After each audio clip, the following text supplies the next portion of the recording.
জানো তো, জীবনে একটা সময় এসে বুঝলাম যে গিরগিটি যত দ্রুত না রং বদলায়, তার থেকেও বেশি দ্রুত রং বদলায় মানুষ।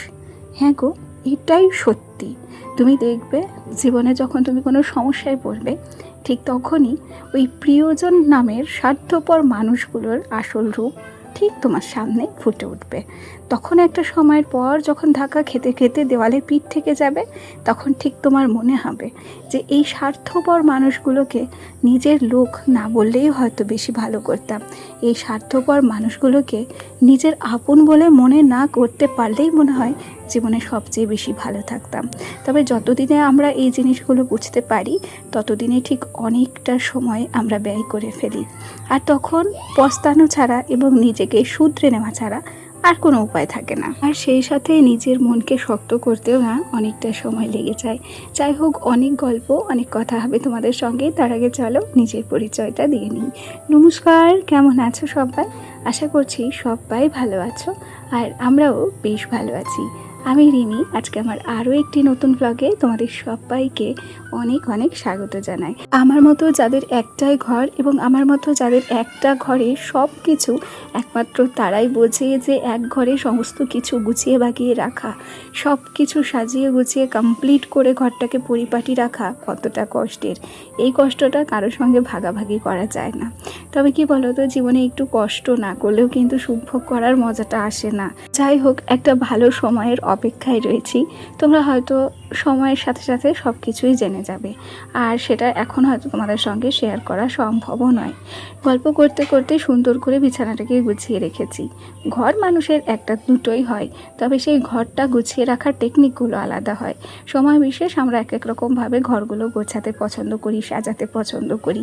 ঠিক তেমনই বিছানার চাদর এমন একটা জিনিস, যে জিনিসটা তুমি যত চেঞ্জ করে করে পাতবে, ঘরের সৌন্দর্যটা ঠিক কিন্তু ততই পারবে। আজকে আমিও না বিছানার চাদরটা চেঞ্জ করলাম। আসলে আমার যে পিঙ্ক কালারের হলি ছাপা বিছানার চাদরটা দেখো, ওই বিছানার চাদর, সেই সাথে আরও দুটো বিছানার চাদর আজকে একসাথে ধুয়ে দেবো। সকাল টাইমটায় জানো তো বৃষ্টি হয়েছিল, তবে এই সময়টায় না বেশ ভালো পরিমাণে রোদ উঠে গেছে, আর তার উপরে হাওয়াও বইছে। আজকে বিছানার চাদর যদি পুরোপুরি নাও শুকায়, তাহলে কালকে মোটামুটি শুকিয়ে যাবে। আর জানো, আমি না বিছানার চাদর একটু গরম জলে ভেজাতে পছন্দ করি।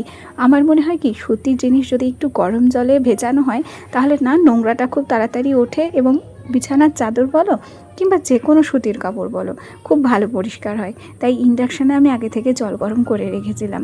আর আমি বরাবরই যখন জামা কাপড় বলো কিংবা বিছানার চাদর কাচাকাচি করি, সার্ফ একটু বেশি দিই। আগে তো কখনো ধোয়া কাচা করিনি বিয়ের আগে, কাচাকুচি কিংবা সংসারের কাজ অতটাও বুঝতাম না। তবে যেই মানুষটার সঙ্গে আমার বিয়ে হয়েছে, আমার বর, সত্যিই আমি ভাগ্য করে তাকে পেয়েছিলাম। প্রত্যেকটা কাজ আমার কিন্তু আমার বরের সঙ্গেই শেখা। অন্যান্য সবাই আছে না যে সংসারের কাজ শাশুড়ি মায়ের কাছ থেকে শেখে, তবে আমি রান্নাবান্না থেকে শুরু করে সমস্ত কাজ আমার বরের কাছ থেকে শিখেছি। আর সবচাইতে বেশি সব হাতে ধরে শিখেছি কখন জানো? যখন আমার বরের সঙ্গে বাঁকুড়া থাকতাম। আমার বরের যখন বাঁকুড়া পোস্টিং ছিল, ঠিক তখন বাঁকুড়াতে আমরা যেখানে ঘর ভাড়া নিয়েছিলাম, সেখান থেকে অফিস খুব একটা দূরে ছিল না। তাই সকালবেলা রান্নাবান্না থেকে শুরু করে সমস্ত কিছু যখন আমি করতাম, ও কিন্তু তখন আমার কাছেই থাকতো এবং সমস্তটা আমাকে শেখাতো। বেশিরভাগ দিন ওই কিন্তু রান্না করে খাওয়াতো। জানো, আমার বর জানো তো মাংস খেতে পছন্দ করে না, মাংস মুখেও তোলে না, তবে আমাদেরকে মাংস রান্না করে খাওয়াতে বেশ পছন্দ করে। আর আমার বর কি বলে জানো? আমার বর বলে, আমি মাংস খাই না তো কি হয়েছে, যখন তুমি মাংস খাও, তোমাকে যখন মাংস রান্না করে দিই, আর সেই মাংস রান্নাটা যখন তুমি খাও, আমার দেখতে ভীষণ আনন্দ লাগে, তুমি খেলে আমার খুব ভালো লাগে, এই কথা বলে। আর নিজে না মাংস আনে, ধোয়া কাটা সমস্ত কিছু করে রান্না করে দেয়। সত্যি কথা বলতে কি, বিয়ের পর প্রত্যেকটি মেয়েদের আশা থাকে যে সে যেন একটা ভালো শ্বশুর বাড়ি পায়। তবে আমার মনে হয় কি, মেয়েদের বিয়ের পর ভালো শ্বশুর বাড়ির চাইতে একজন ভালো জীবনসঙ্গী পাওয়া সত্যি ভীষণ প্রয়োজন।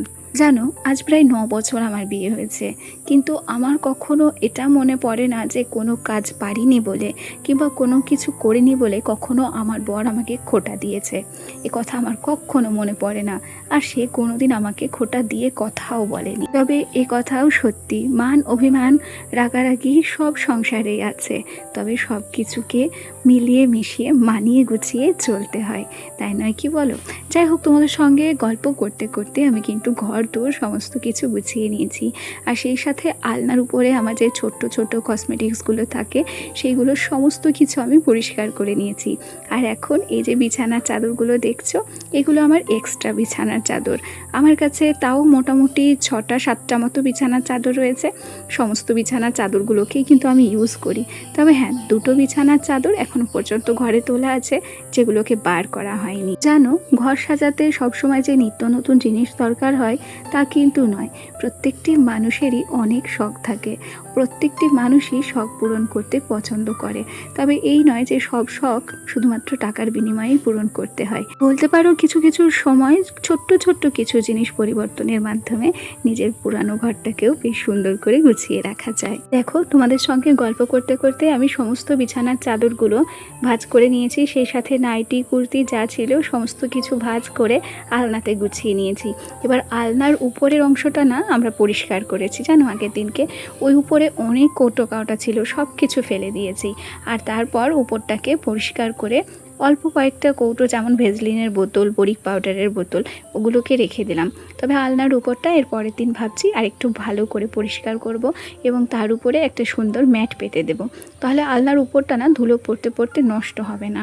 আর কি যেদিন ধোয়ার ইচ্ছা হবে, মোছার ইচ্ছা হবে, সেদিন ম্যাটগুলোকে তুলে নেব, তাহলেই হয়ে যাবে। আর তারপর রইল গোছানোর কাজকর্ম।